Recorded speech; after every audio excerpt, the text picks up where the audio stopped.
of liberty.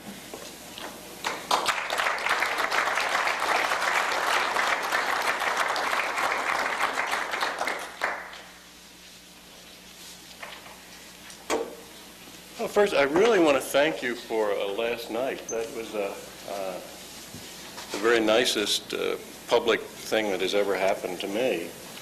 And it was particularly nice because it was, it seemed like a bunch of friends just doing something very friendly, and I think that's very nice for libertarians. It's much better than honors. I think there's something inherently unlibertarian about honoring people, but I think there's something wonderfully warm about just being neighborly with them. I really liked it very much. I discovered that that Mary Margaret and Jan and Therese, my wife, had plotted a lot of this for some time. I'm used to Jan and my wife plotting things together because they constitute a small conspiracy against my my more outrageous activities. But now that Mary Margaret's joined it, they'll get organized. And Therese and Jan, if they ever did get organized, would be dangerous. So I look forward to more tumultuous times. But that was really, really very wonderful. I'm deeply moved by it. I'm very appreciative. Well, so about skills, because this is Sunday, we should certainly have a reading from Scripture. And so if you will turn to the notebooks of Lazarus Long, I will read the good Saint Robert's definition of skills. A human being should be able to change a diaper, plan an invasion, butcher a hog, con a ship, design a building, write a sonnet, balance accounts, build a wall, set a bone, comfort the dying, take orders, give orders, cooperate, act alone, solve equations, analyze a new problem, pitch manure, program a computer, cook a tasty meal, fight efficiently, die gallantly. Specialization is for insects. And I get a lot of my initial problems with libertarian theory, I believe, began with a rather cavalier disregard I've often had for the division of labor. And this early on tagged me as a malcontent and probably a communist. But the point about it, as I've always explained, is that I understand that the division of labor is efficient and obviously necessary. It's just that it's irritating. I would like to be able to do everything myself, but I understand that there are limits to this. And so I accede grumblingly to the division of labor. I have nothing ideologically to oppose about it. It's just that it's an aesthetic thing. That it would be very nice to build your own spacecraft and sail it out to the asteroids. But I suspect it would be better to work with some other people. And now that I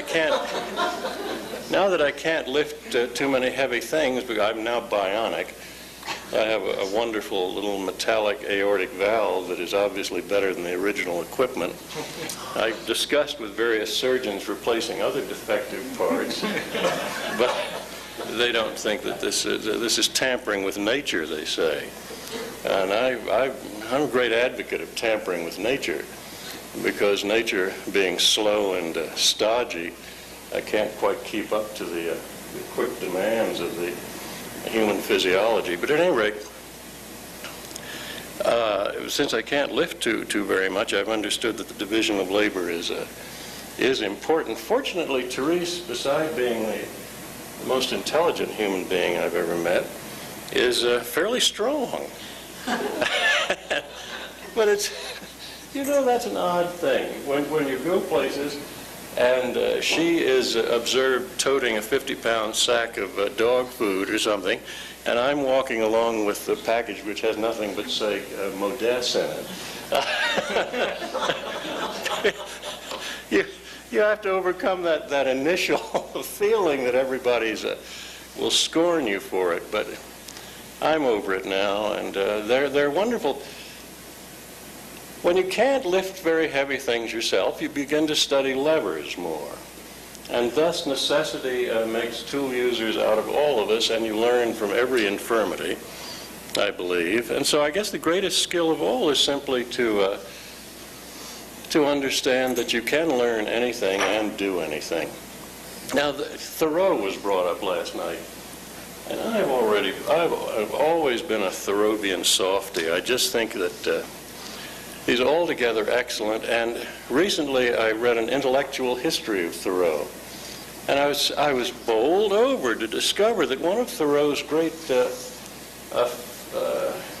enthusiasms was for Adam Smith, and that as a matter of fact, the whole first chapter of Walden, which is on domestic economy, was written as an application of Adam Smith's work, about which Thoreau was terribly enthusiastic, an application of that to the individual. Now, Thoreau was very much annoyed by the division of labor.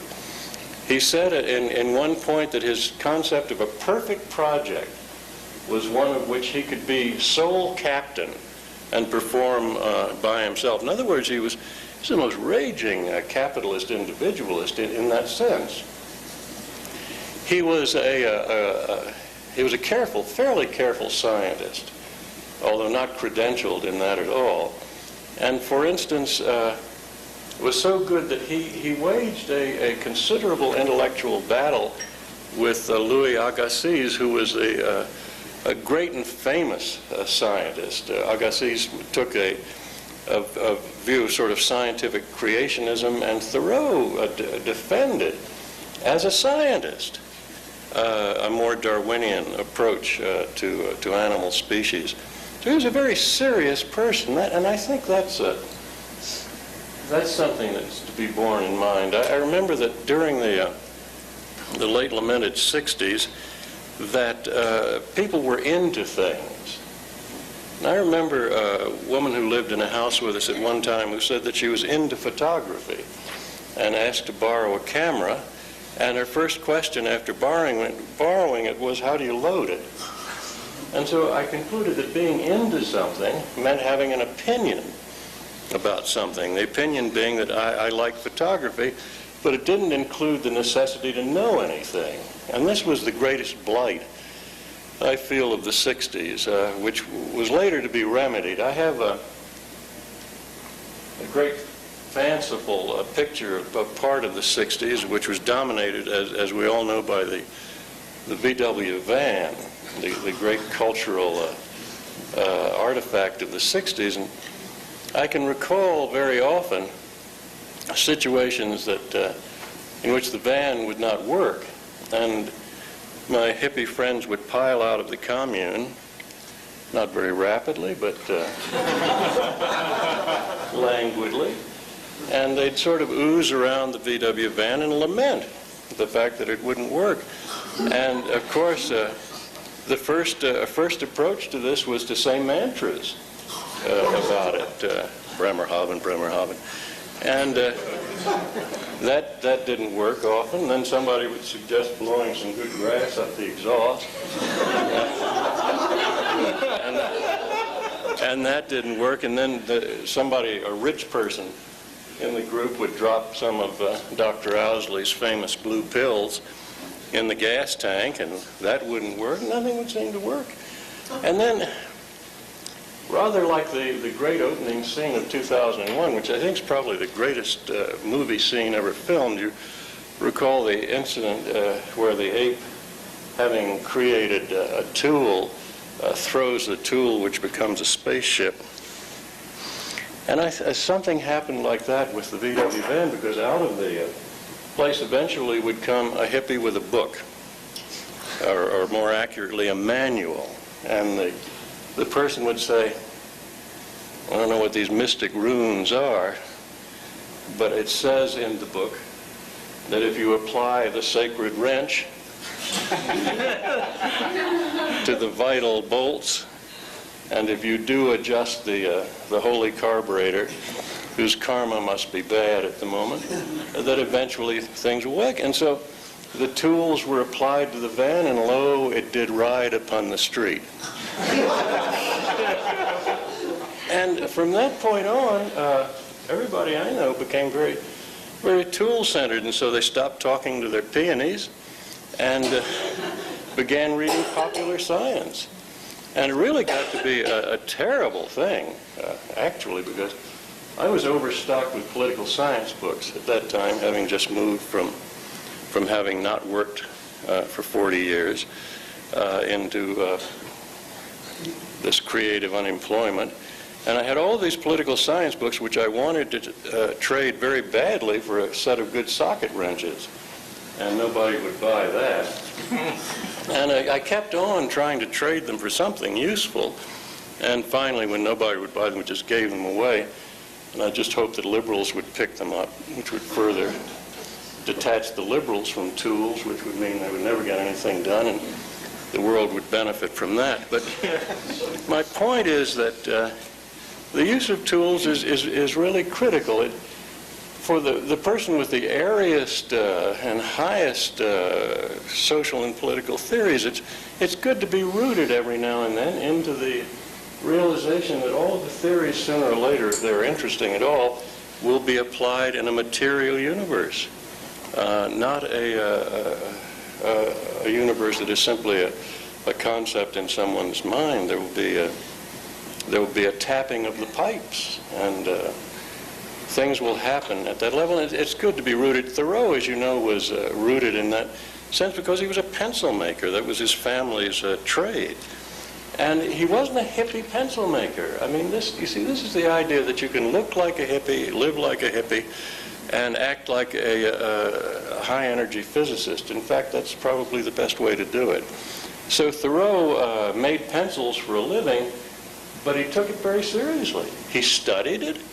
He found ways to speed up the process. He was a small industrialist, and the reason he wanted to do a lot of these things, to speed it up, make it better, was so he'd have more time to walk in the woods and do these other things. He did not expect anybody to pay his way into the woods, although Emerson for a time did.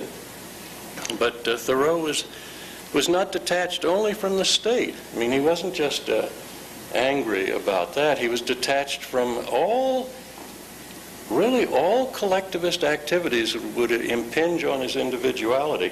He refused always to join the communal experiments of Emerson. Emerson was a well-known daffy when it came to that sort of thing. He was always creating new utopian communities, none of which worked at all, worked in the sense of lasting more than a few years.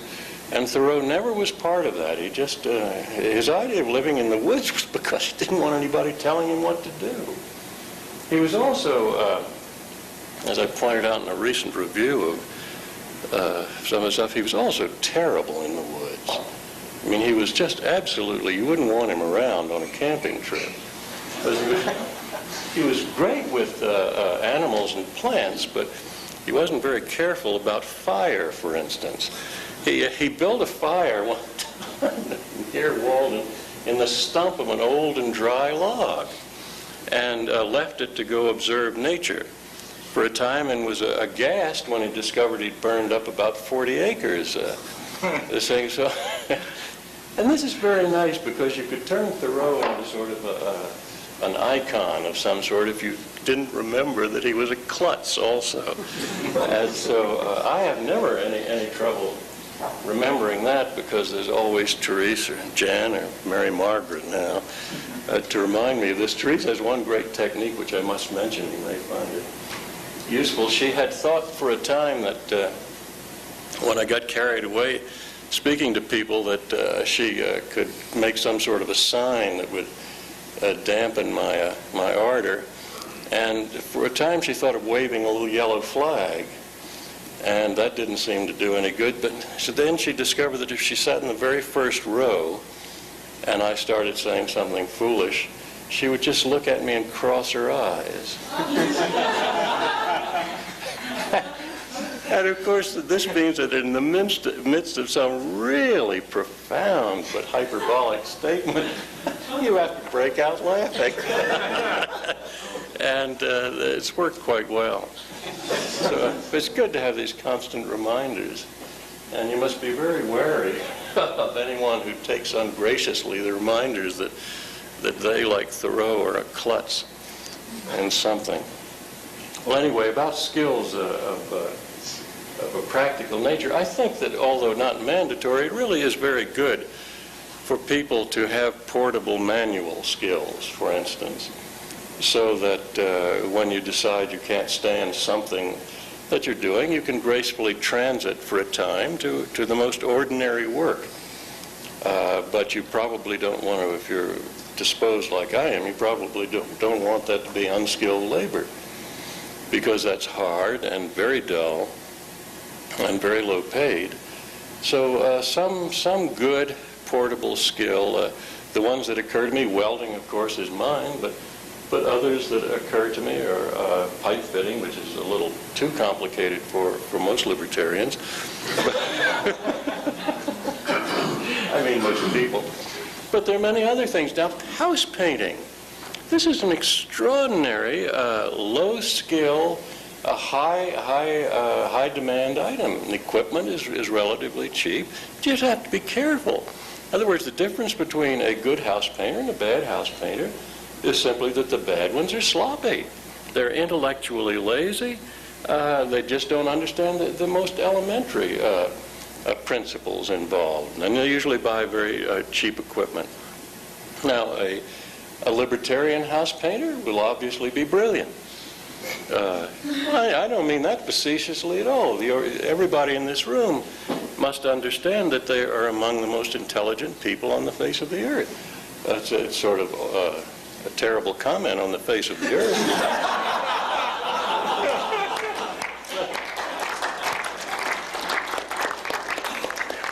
But it's nonetheless true. I see there's an exception. Here's somebody who actually liked to raise her head. Out.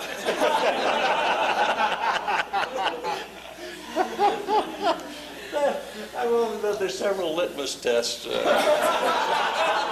That's got to be one. I mean, I've been gilded about Eraserhead enough. You know, for a time I thought it was me. You know, but then I've decided, no, that's not me. But anyway, I'm sure you'll explain it to me later. God, what a cult. But at any rate, there's that. The fact that a very intelligent person can do quite well with these ordinary skills. Andre can drive a tractor. He doesn't want to, but the fact of the matter is he can, and he probably would drive it better than 99% of the people currently driving, because he's 99% smarter than all of these people. You are stuck with the fact that you're a part of an intellectual elite, and there's not a damn thing you can do about it.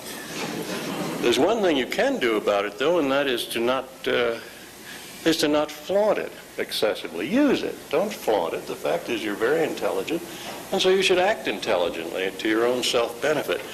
And my notion is that these portable skills are a sort of insurance policy for people, and that it's not bad to have one. Well, that's one kind of skill.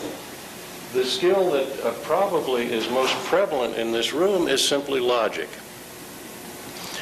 That is the most useful skill, I believe, that there is, which is why I'm very high on the idea that early childhood education should consist of, just as the medieval trivium did, should consist of absolutely nothing but logic and grammar and rhetoric. And that children at a very early age exposed and encouraged to participate in these things will later on be able to do anything else. I mean, to teach a fact to a child is to cripple a child's mind. But to teach them to observe and to be critically analytical, philosophically inquiring is to give them a gift which will enable them to do anything else. The old saying about teaching giving a person a fish ends their hunger for a day, but teaching them to fish ends it forever is quite true. And in this world, the fishing is done best by analytical inquiry and by logic. So that's our greatest tool, beyond any question, and the greatest skill. And we should practice it constantly in our own lives and our own relationships. Well, that brings us to relationships, which brings us to this afternoon, so I can't really get into that now. But it also reminds me of so many things as I go along. In fact, there was something I meant to mention that it reminded me of just a moment ago. What was that? Damn, I don't know. The skills, the most portable skill that I've thought of, but it's a little hard to acquire, is probably that of medical doctor. It is clearly the most portable skill that there is, but it really is cumbersome to gain it. But if you just had an option and you wanted something to support your every activity, and you could invest the time, and it's clear that that would probably be the hottest item. Emergency room physicians today are very probably the most free people on the face of the earth. They work when they want to. They're very highly paid, and I've noticed that most scuba divers these days, most rock climbers, people who spend a good deal of time doing these sorts of things are emergency room physicians. And it's really marvelous to see some of the ingenious social inventions that they have. For instance, there is a society for the study of underwater medicine, which meets quite regularly at nice places, the Cayman Islands and other such places. And of course, the only way really to immerse yourself, so to speak, in the subject is to get your tanks on and go out and play in the water. And our government, of course, has decided that it is good to encourage medical research, so it's all tax-free. So that's a great portable skill. On the other hand, you can more quickly acquire the skill of nursing, which is finally open to men at last, now that the barriers of discrimination against men are beginning to fall, although much too slowly. That's not a bad one. And it just goes on. It goes on down the line. There are all sorts of things that you may not do and may not be your chief interest in life, but will enable you to do these other things. The best skill, I suppose, of all is to have a hobby that can become a highly profitable activity. To work at anything other than your hobby is a compromise anyway. Your hobby should be your work, and if your hobby happens to be able to support you, that's the nicest of all things. But short of that, fallback skills, I think, are important. There's another thing about these manual skills, too. It does keep you, it keeps you in touch. I know that when I started work as a commercial welder, fresh from having worked at the White House and places like that, I was curious as to what the culture would be like. And I soon discovered the first work I did was in a heavy equipment yard. And I soon discovered, my God, the conversations are better. You know, much better, because in Congress, I'm sure it won't disillusion you to know that the major subject of conversation are dirty jokes.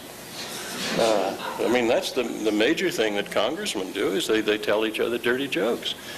And I'm reminded of that often when I know that I now go years with, I hear one or two a year. I used to be 10 a day. And so when I got into this heavy equipment yard, I discovered people were talking about things of great interest. They'd talk about honor, courage, love, but the language was not delicate. And it wasn't sweet language, but it was the same. It was the subject. The subject was exactly the classical subjects of concern. And it really was wonderful to hear this and to know that ordinary people all over, at least in this country, are concerned by things that are sometimes considered to be silly, and they're not. They're concerned by greatly interesting things, but they have poor language. Of course, you must get beyond the language. That's another skill, is to be multilingual.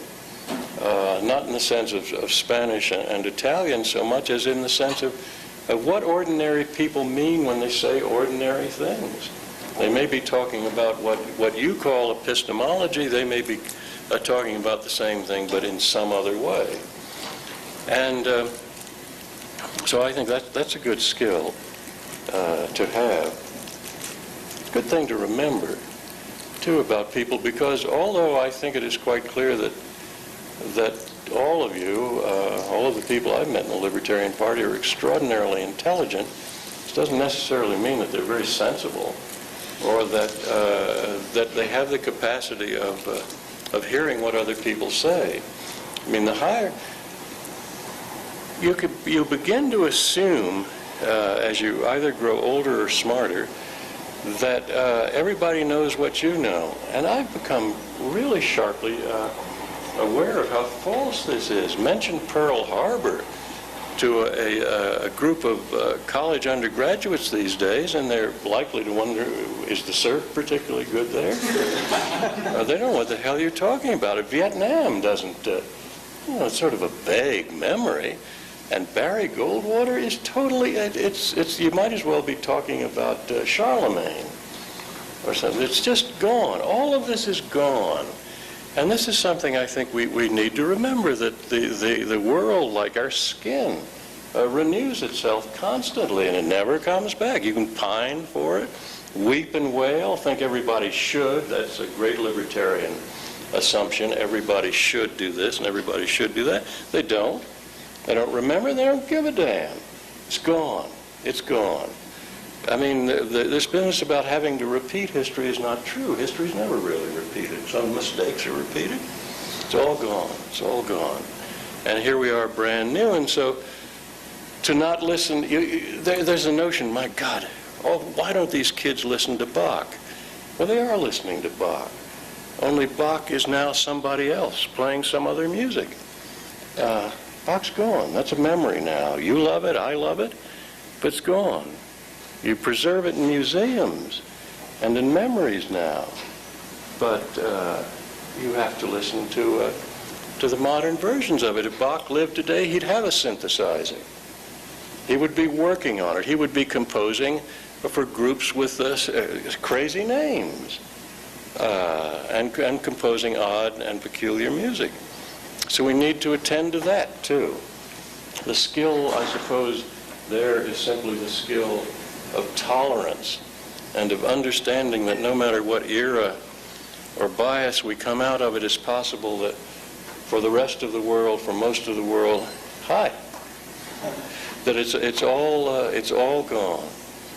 It's all gone. It's the loneliest feeling in the world sometimes to stand on your particular edge of history and understand that you have choices. You can either look ahead into all of this unknown, tumultuous tomorrow, or you can look backwards and wish to recreate it. And it can't be recreated. It's all gone. It's all gone. It's all memories. I mean, I've lately thought, to my horror, my absolute horror, that I will probably know and work with and really love people who will never have read Shakespeare. And then I've thought to myself, that's not a tragedy, because after all, there are a lot of things I haven't read. And would that mean Thoreau read Greek, Chinese, Hebrew, various languages, and I suppose he would be disappointed that if he met me that I didn't read Greek and Hebrew and Chinese and so forth. But I think we could get along rather well together, because he would understand maybe that's all gone too. The time when that was so essential. I just think we have to give up so much in order to gain so much. And it's so sad to think about these things, but then you realize, hell, when you get right down to it, it may be sad that nobody will read Shakespeare anymore, but there's other stuff. 5 weeks ago, about 5 or 6 weeks ago, what were people talking about? Superconductivity in the range almost of absolute zero. Today's newspaper has it up to 54 degrees below freezing Fahrenheit. That is a change so rapid and so significant that all of the nostalgia and the pain of change should just wash away from us instantly, because everything that is new is going to happen so rapidly and so excitingly that there just won't be too much time for nostalgia.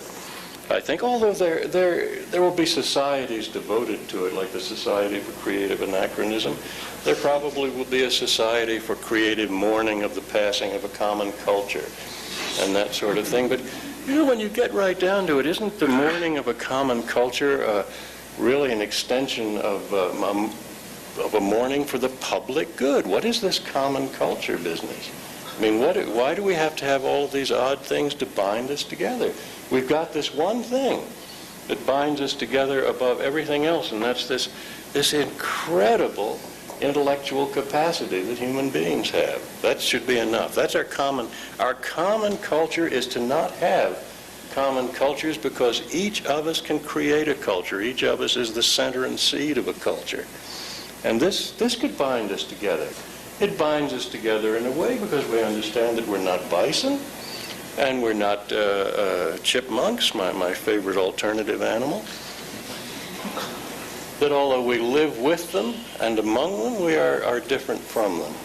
And so we do have that common culture. And I guess we can muddle through on that. I think I try to do that.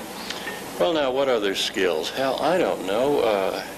Everybody has to. I mean, why in the world would you listen to me about this? Anyway, skills are very personal things. I guess the only thing I could make as a dogmatic statement is you ought to have some. I mean, if you merely have opinions in your life and not skills of some sort, all the rest of us are going to have to chip in and take care of you, which is okay because you're probably cuddly and very nice. But on the other hand, it's nice to get out and do something sometimes, so skills are important. Well, that's a short statement, which is probably merciful. This afternoon's subject, which is our ending diatribe, is about love, and that's really important. Skills are very practical, but love is crucial, and so this afternoon I'll probably be more enthusiastic. And now, as usual, if there are any comments about anything, you understand that the subject is not limited to anything I've said. So, anybody got any questions or comments? Yeah. You were talking about your basic skills that you should teach a child.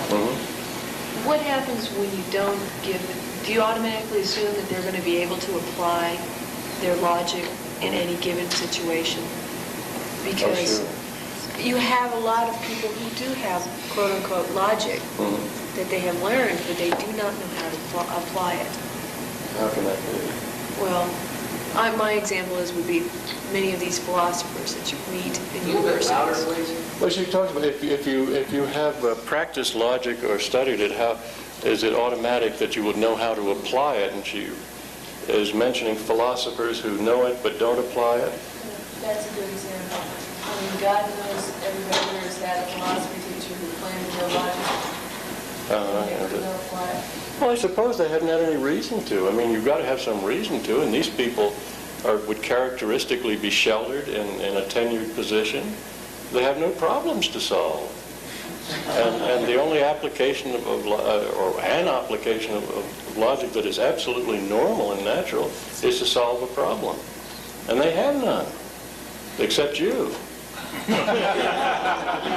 And they can solve you by just telling you to shut up. So I think you've just described, but a child is different. For instance, a child who has been encouraged in these early years to think, to practice logical observation and critical inquiry applies it constantly, because you say you should not do this, and they say why not. And then you say this. Well, I'll give you an example. I was teaching logic a bunch of little kids. I can never remember the ages of kids, but their sizes seem to be about like that. And at the time, it was my fancy to wear a very large Western hat. I liked it. I just wore it. I'm a Western hat whimsy worshiper. Probably one of the most evil things you could be. But I had this thing on while I was teaching these kids, and this girl, and I tell you this, I am not, I don't mean to be a traitor to my sex, by simply observing that the most intelligent questions I've ever had from children have come from little women. And that little men are very exciting and very active, but they do prefer to fight. And so this little person, female person, said, "Why are you wearing your hat?" And I said, "Oh, I don't know, I just like it." And she said, "Well, you shouldn't wear your hat inside." I said, "Here we have been for some time now discussing a logical approach to things, and you tell me I shouldn't? I mean, what extraordinary power has been conferred upon you? You're smaller than I am, dumber than I am. I can beat the shit out of you any given moment. And you tell me that I shouldn't be wearing this hat? Don't tell me that. Tell me why." Well, she wasn't really crushed. She thought for a moment. She said, "Why do people ordinarily wear hats?" And I swear to God, that's about the way she put it. And I said, "Well, to keep their heads warm." She said, "Is it warm in here?"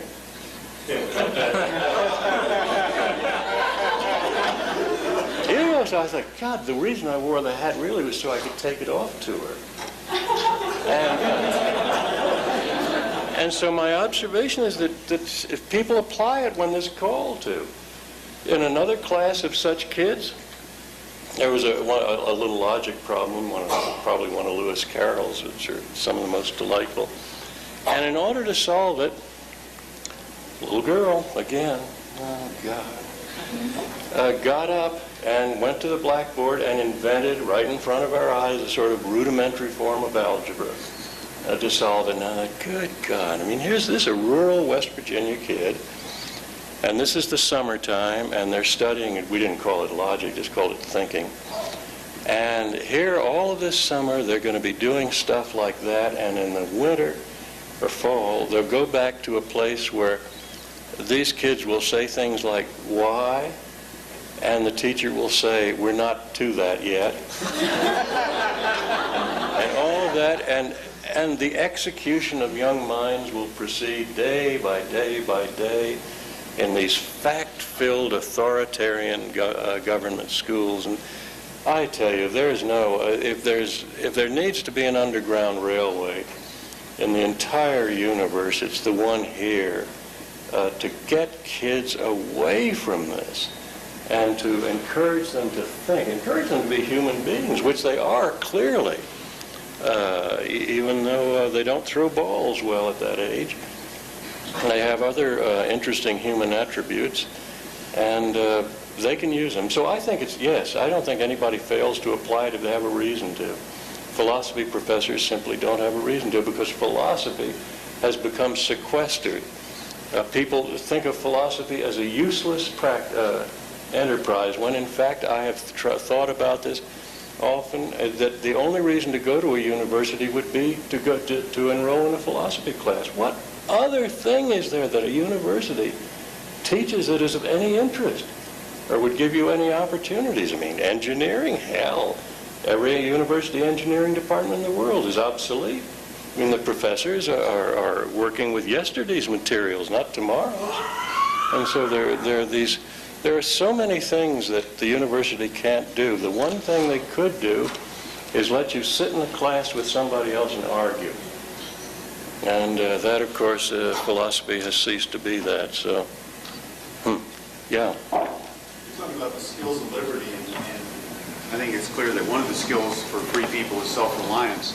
And with the paternalistic government, people consistently lose that self-reliance, and then it's used as a justification for yet another program because it's clear that people can't deal with the situation. Can you ramble on as you do so well on that particular?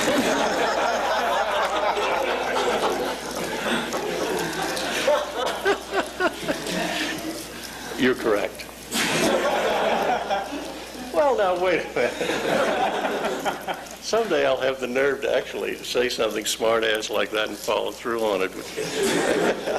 I can't resist. You know, the greatest thing of that sort that was ever done, Frank Lloyd Wright, who had a pretty high manual skill, was given the Philadelphia Society of Architecture's annual award, and as is often the case at these award ceremonies, 15 people spoke about him, and when he finally got up, everybody was half dead, and he got up and he said, "My address is Taliesin West," and he sat down. And I've often thought, God, I'd like to have the intestinal fortitude to do that, but I can't resist running off. So, that's one of the important things about the Libertarian Party, is to fight that kind of thing.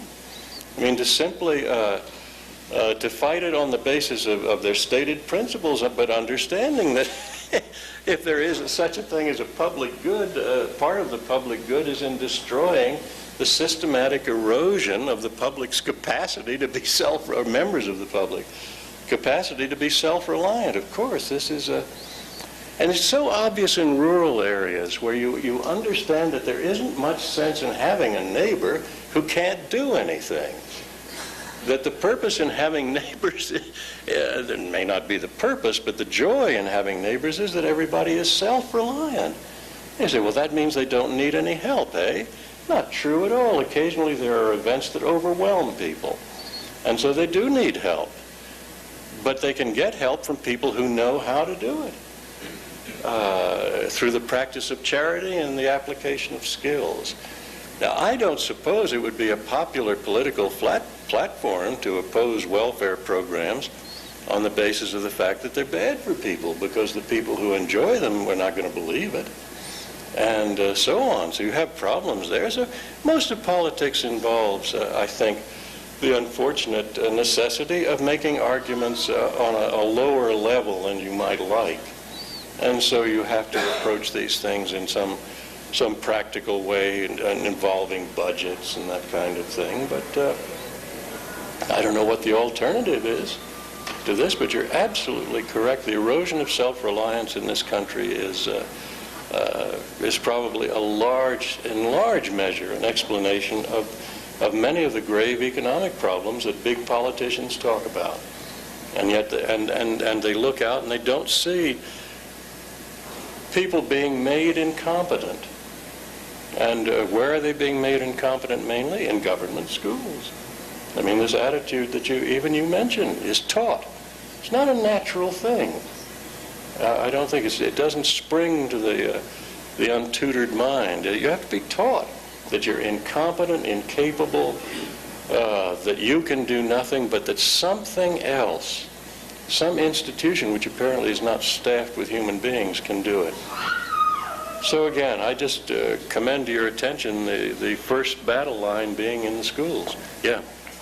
Could you give us any tips or guidelines on how we can barter our skills with like-minded individuals without being shaken down by the government in the process? Yeah, the government's attempt to tax barter is probably the most useless and failed of their many harebrained ideas. I mean, because it really depends on the fact that you sort of go to an office somewhere and tell them something that nobody else knows about. Which immediately calls to mind. One time, Therese and I were arrested together. The family that goes to the slammer together stays together. And Therese has one great character defect. When she lies, she falls down. It's a version of Pinocchio's nose. And so we had been carefully tutored before the predictable arrest in this particular caper that it would be wise to put a $100 bill in your shoe, so you'd have a little walking around money in jail. And so she had $100 in her shoe. And they searched her and they asked her questions and all that, to which she answered truthfully every time. And then finally, this damn sadistic matron said, now do you have anything else on you? And so she said, yes, I've got $100 in my shoe.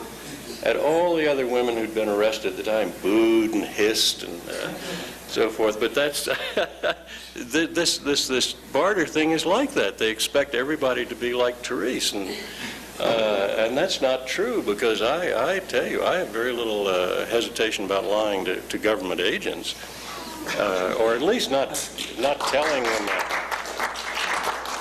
Not volunteering the thing. So in this barter thing, there's a thing on the tax form where you have to declare it. My God, this is like committing suicide of some sort.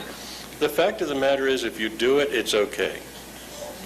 And what you need to do is to find somebody who needs something, and then figure out whether you can supply it. It's as simple as that. And you can find the most extraordinary barters. I welded up a dentist's radiator. I had 2 years free dental care out of that. Unfortunately, he got a good car. After that, now he expects payment. It's really awkward. And the best barter, I must tell you about the best one. Therese is one of the best graphic artists I've ever known, and the best editor I've ever worked with in my entire life. And there was a politician in the area who wanted her to design some brochures for him, and she did, and in return she got a truckload of horse manure. And I figured that designing this was the most appropriate piece of art. It shows you how it works out so well. So if that's it, you just do it. Just do it.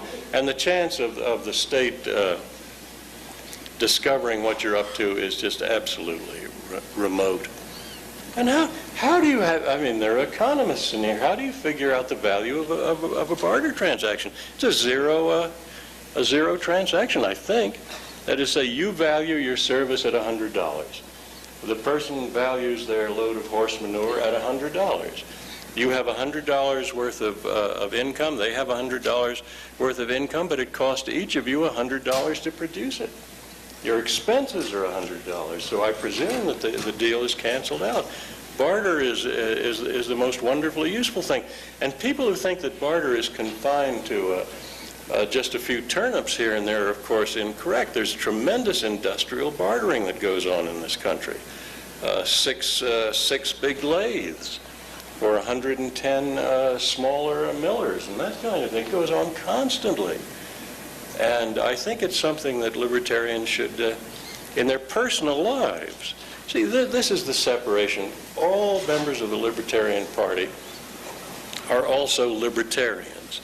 Libertarians also are people, individual human beings. They have these things, and as an individual human being, it is to your benefit to discover as many ways as possible to barter for things, and it's a research project, that's all.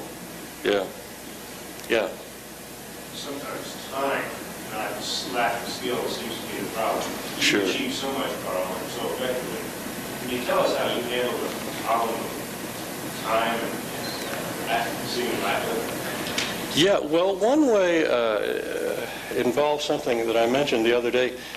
I think in order to have the luxury of using time as you wish, you either have to be incredibly, very rich, which I consider a decent alternative, or, as I've also said, creatively poor. Now, creative poverty in this sense means that you live as though you are rich, but you do not, you don't spend that much time on the rich problem.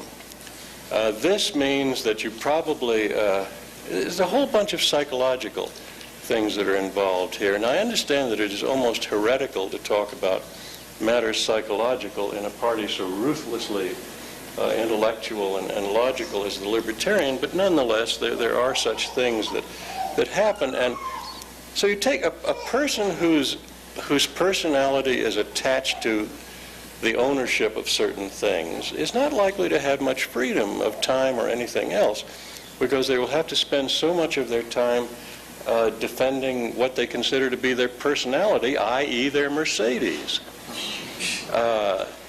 So there's a considerable amount of virtue I felt for libertarians, but only for libertarians who opt for it, in the Buddhist attitude of disinvestment of these things. In other words, the less things you own, the less things own you.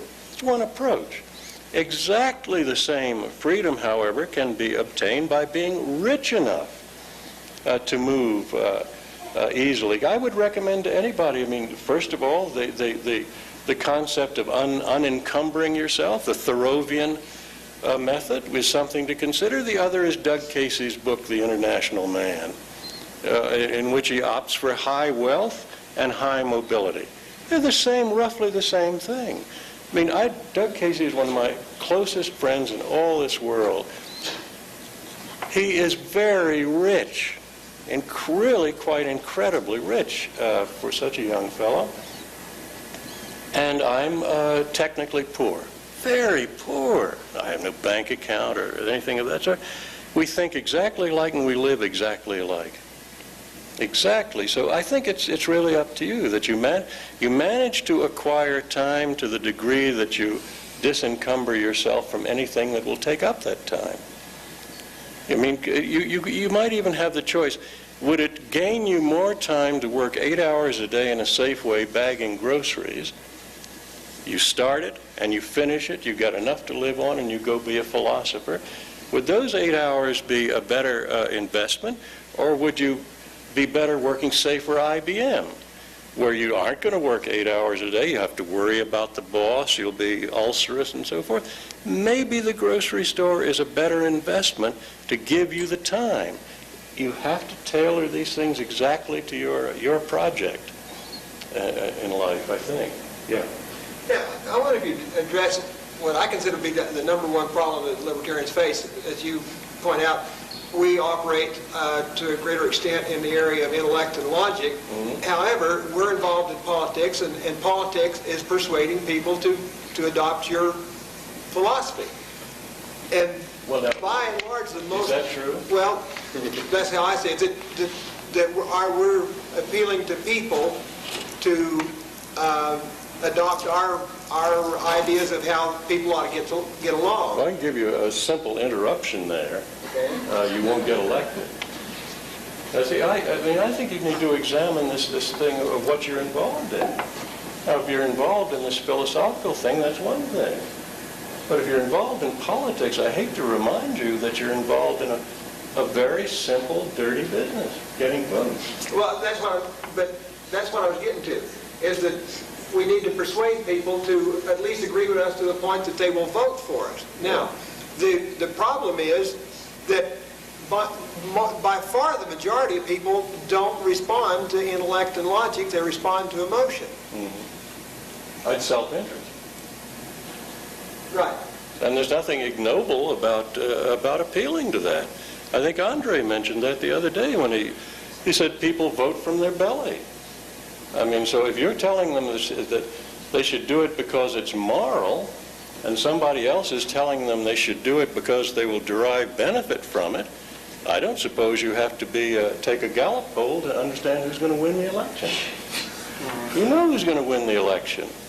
And so it occurs to me that the ordeal of the Libertarian Party is to make an appeal for votes based on self-interest, the sort of self-interest that works, in a way that will not violate libertarian principles.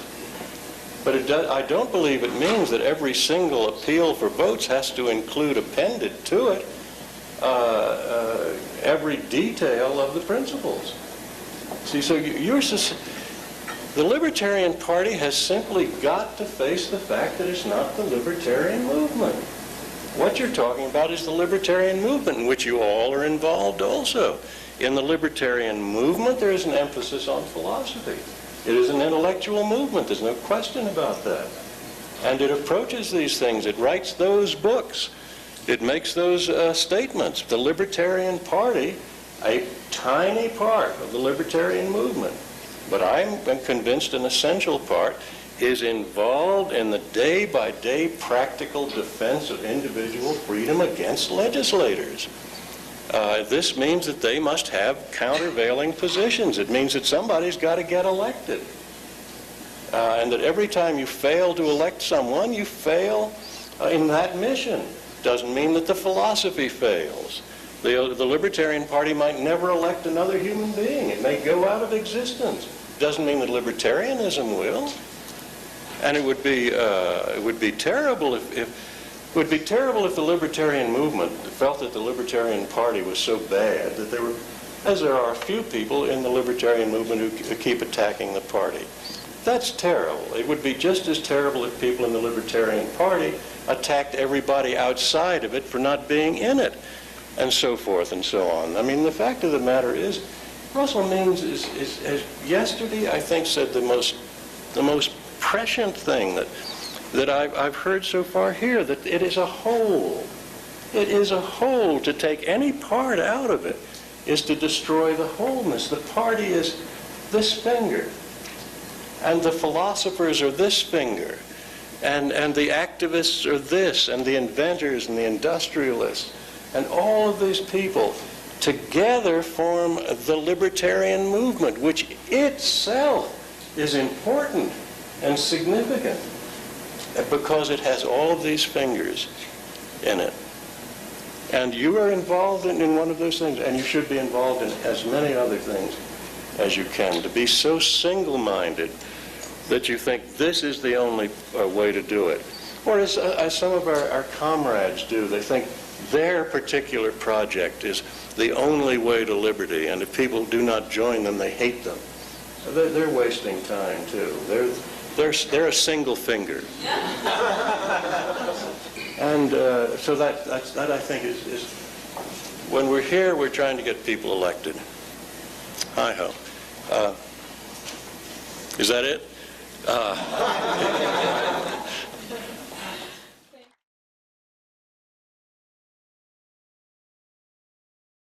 Dangerous. So I look forward to more tumultuous times. But that was really, really very wonderful. I'm deeply moved by it. Very appreciative. Well, so about skills, because this is Sunday, we should certainly have a reading from Scripture. And so if you will turn to the notebooks of Lazarus Long, I will read the good Saint Robert's definition of skills. A human being should be able to change a diaper, plan an invasion, butcher a hog, con a ship, design a building, write a sonnet, balance accounts, build a wall, set a bone, comfort the dying, take orders, give orders, cooperate, act alone, solve equations, analyze a new problem, pitch manure, program a computer, cook a tasty meal, fight efficiently, die gallantly. Specialization is for insects.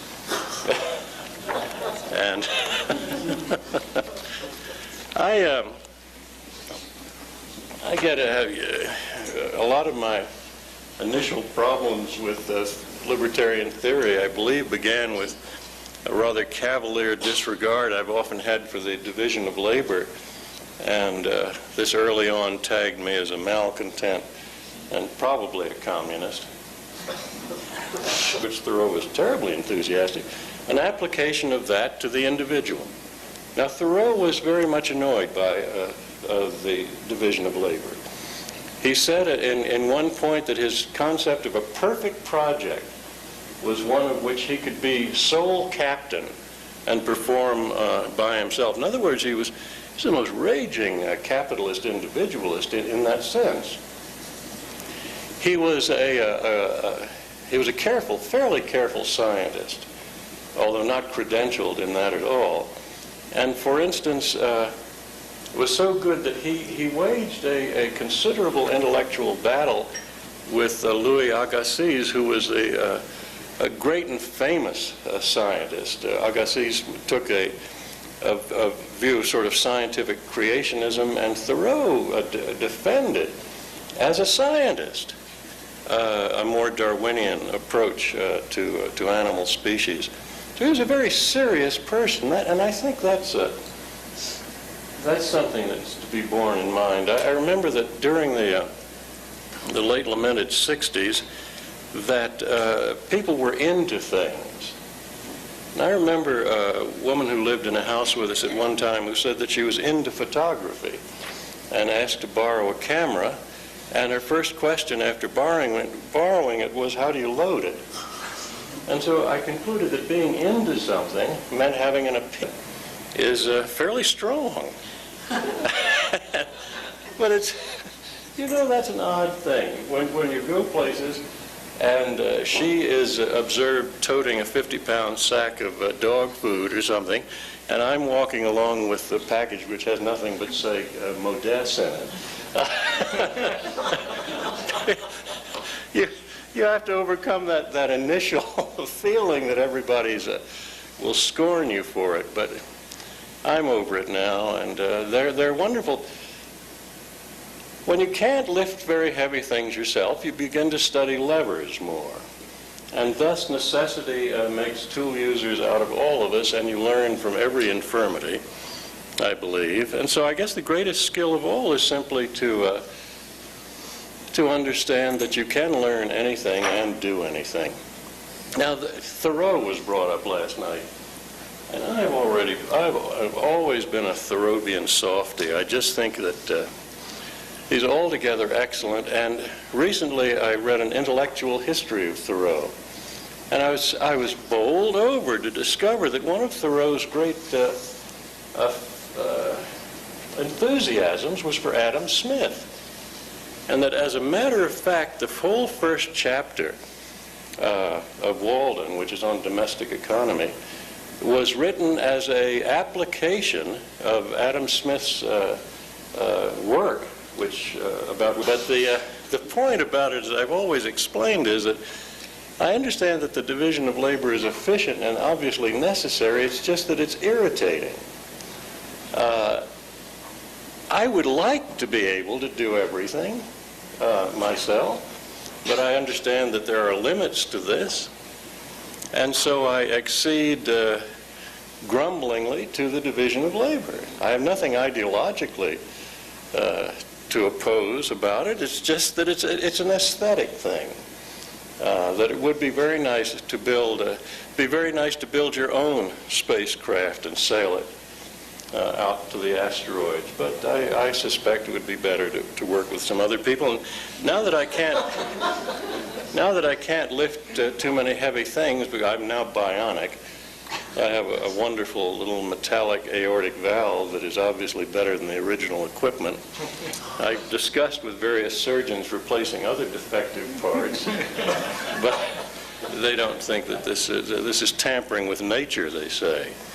And I'm a great advocate of tampering with nature, because nature, being slow and stodgy, I can't quite keep up to the quick demands of the human physiology. But at any rate,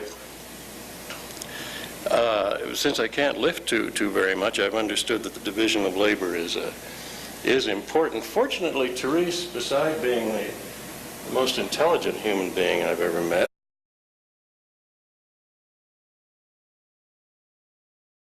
of liberty.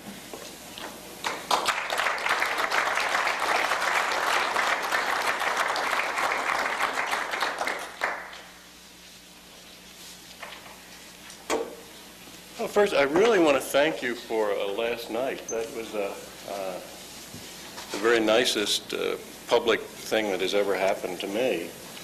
And it was particularly nice because it seemed like a bunch of friends just doing something very friendly, and I think that's very nice for libertarians. It's much better than honors. I think there's something inherently unlibertarian about honoring people, but I think there's something wonderfully warm about just being neighborly with them. I really liked it very much. I discovered that Mary Margaret and Jan and Therese, my wife, had plotted a lot of this for some time. I'm used to Jan and my wife plotting things together because they constitute a small conspiracy against my my more outrageous activities. But now that Mary Margaret's joined it, they'll get organized. And Therese and Jan, if they ever did get organized, would be